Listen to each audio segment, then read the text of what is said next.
Yeah, it is the plan. I've just got to get my head around it. I've got my head around freeing up the time.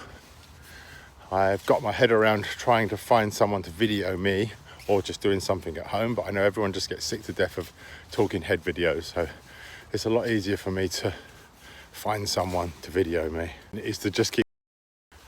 It's a lot easier to... Sorry about that, YouTube just crashed there as I was walking along. So it's a lot easier to find someone to video me. Well, it's not easy to find someone to video me, but I know that's what everyone wants.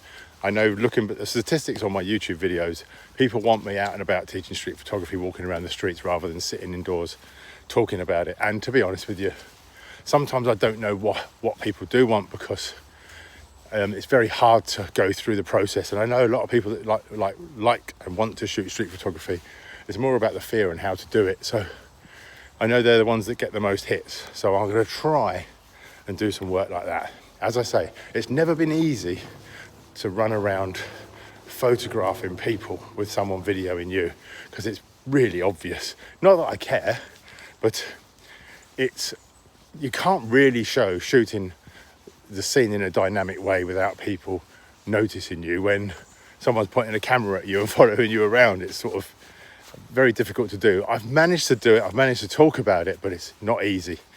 But I'm going to continue to try and do it, weather permitting, and whether I can get someone over. I'm going to speak to Barry, me, and a couple of other people, see if we can set up a day.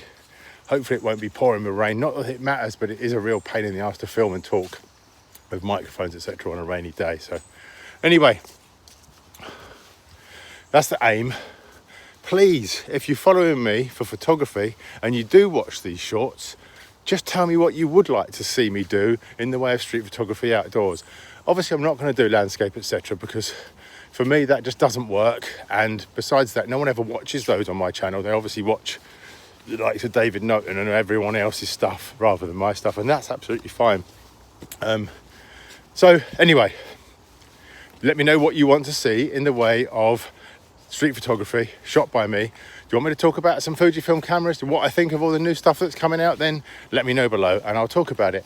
If you want me to talk about other brands and their cameras and how suitable they are for street photography, let's talk about it. But I don't usually like doing that sort of stuff, because at the end of the day, you're the photographer, you're the one that goes out and creates, and it honestly doesn't matter what you have in your hand in this day and age, from a phone to any camera you pick up, as long as it's reasonably maneuverable and you can press a shutter button and change the exposure triangle, then that's all you really need to get out there and shoot street.